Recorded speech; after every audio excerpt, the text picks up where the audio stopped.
Welcome to MMA Dogs. My name is Hector. This is my dog Dan. Hey. For today's video, we're going to be covering UFC on Fox 5. That'll be on Saturday, December 8th.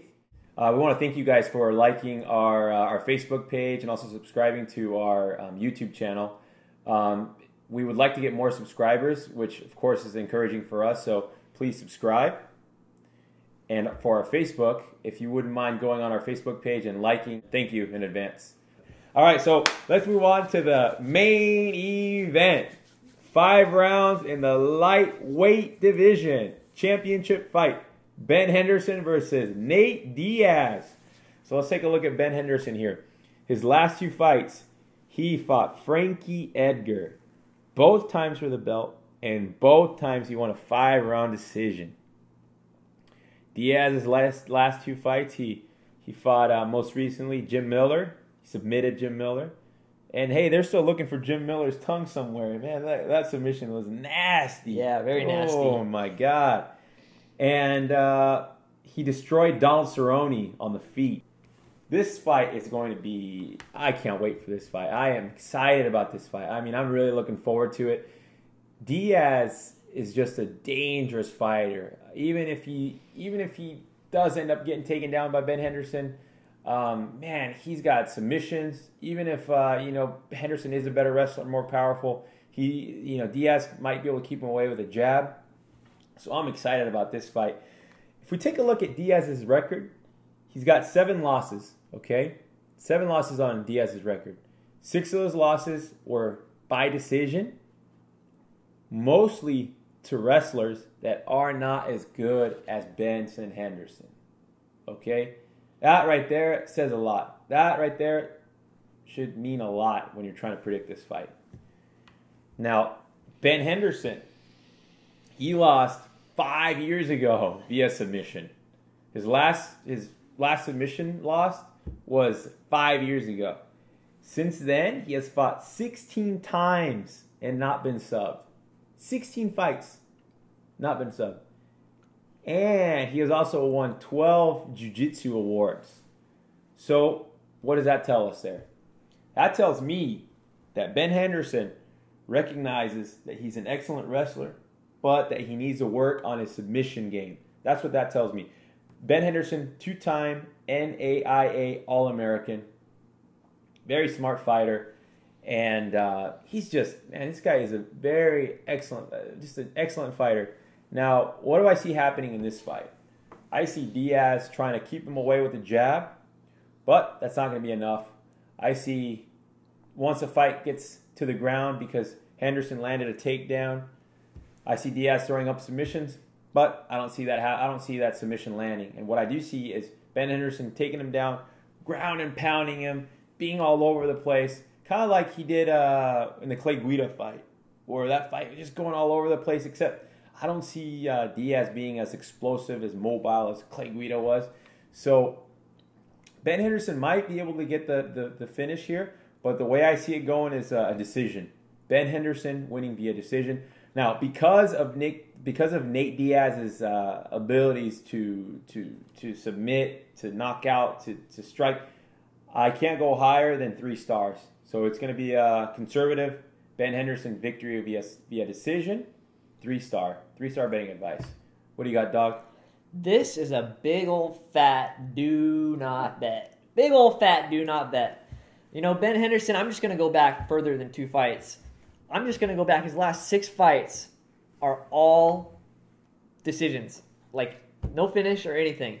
He lost his last fight in the WEC against Anthony Pettis in a very close fight, and we all know Anthony Pettis used his Showtime kick in the 5th round to clinch that one. And Ben Henderson's been a guy possessed since then, but he looked arguably better when he took the title from Frankie Edgar than he did when he defended it in the rematch back in, what was it, Denver? They fought in Japan the first time, then Denver. Yeah, they fought in. Yep. Yeah. So he looked arguably better the first time they fought, and Frankie Edgar came out on the short end on that one. I still don't know who really won the fight. I kind of wanted to see another rematch, but 3 times and it's just too much, I guess. So looking at that, that's interesting stuff and everything. And you have to also remember Ben Henderson has been stuck in more situations getting submitted than I can count. He hasn't been submitted, but he's been stuck in those situations.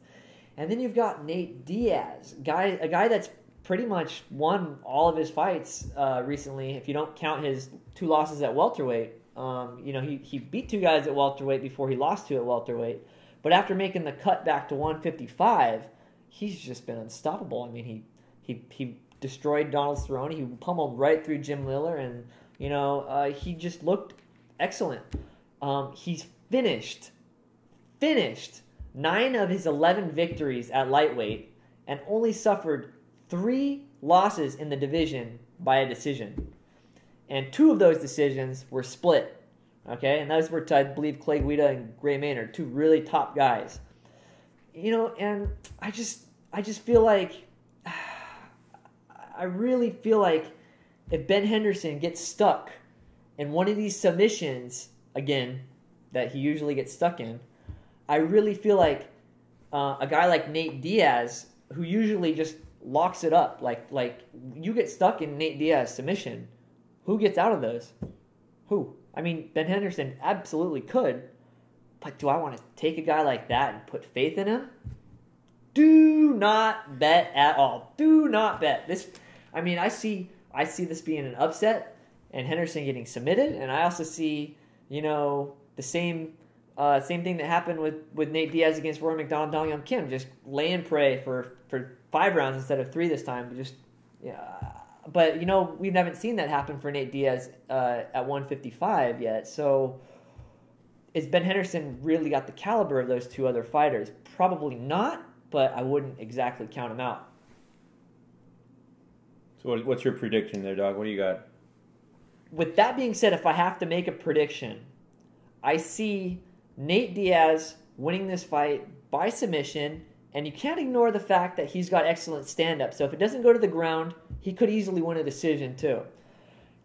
I feel Ben Henderson's only chance at winning this fight is to finish him with something Nate Diaz doesn't see coming, like what we saw with Jamie Varner, the standing guillotine, or I think I wrote down something else. Oh, the standing rear naked choke, which we haven't seen very often either.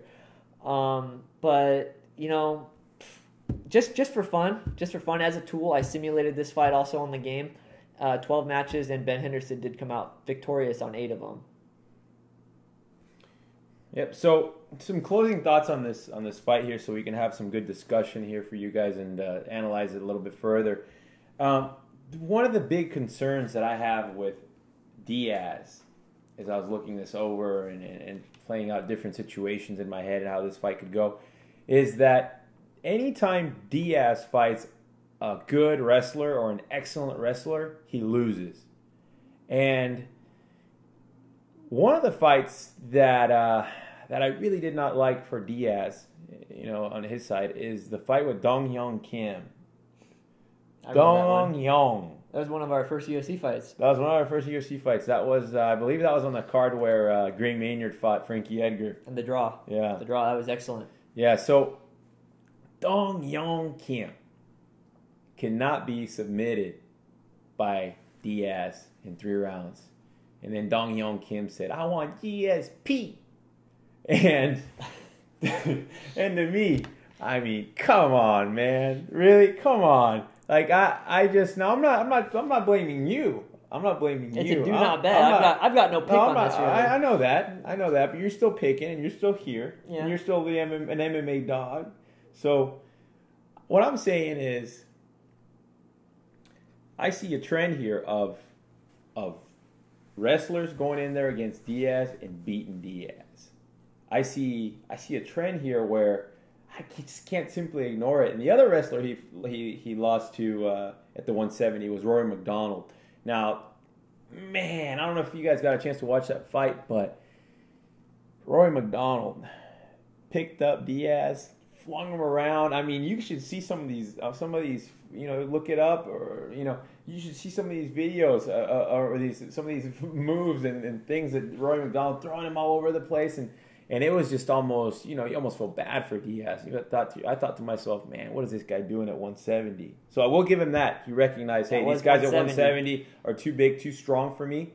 But with that being said, let's not give him too much props because now he's going up against a guy like Ben Henderson, who arguably could be the strongest, the fastest, the most explosive, and he might be, and that's why he's a champion, 155-pound fighter that there is. So I feel like there's a hype behind Diaz. In that fight with Donald Cerrone, I couldn't have been more upset with a fighter that on a night than I was with Donald Cerrone. I'm looking past that one. I'm talking about the Jim Miller fight. That one convinced me. Yeah, but you know what? I mean, Jim Miller, I don't know if you guys had a chance to look at the post-fight interviews and stuff that he gave, but supposedly Jim Miller wasn't at his best. But when our fighters at their best. But I'm looking back at the Donald Cerrone fight where, Donald Cerrone just fought a bonehead kind of fight, and you even see in the UFC primetime where UFC primetime GSP versus Carlos Condit, Winklejohn says that Carlos Condit isn't going to stand in front of GSP like an idiot. But basically what I'm trying to say is I know Donald Cerrone trains with those Albuquerque guys, and anytime a guy stands in front of a better striker and gets hit like an idiot, that's not the right move. That's a bad look, man. That's not what you do in a situation like that. And the other thing is I'm thinking to myself, Ben Henderson could land not only a takedown but kicks. Diaz isn't necessarily known for his speed or his agility or his ability to move around like Frankie Edgar, for example. Man, that guy's fast. That's a good point. It's like a pinball, bing, bing, bing, bing, bing, all over the octagon. And Ben Henderson still beat him twice. Yeah, that's a good point. So I see Diaz more of a stand-up, lanky kind of fighter. He's an excellent fighter. I'm not trying to take anything away from Diaz. He's very good. That's why he's fighting for the championship. But in my opinion here, Ben Henderson is a better fighter. Yeah, he's got to look. He's definitely got to look out for the submission. That's one very dangerous aspect of the fight. And but I believe Ben Henderson's over there training in Arizona, training on his submission defense, training on his own submissions, perhaps overpowering Diaz, more muscle, more strength, more. Yeah. So that's how I came to my conclusion that I'm going to go with Ben Henderson, 3-star pick. What do you got for the audience here, Doug? I'm like I said, do not bet. I kind of see how Henderson could win, but I got to go with my gut and say Diaz if I have to predict something.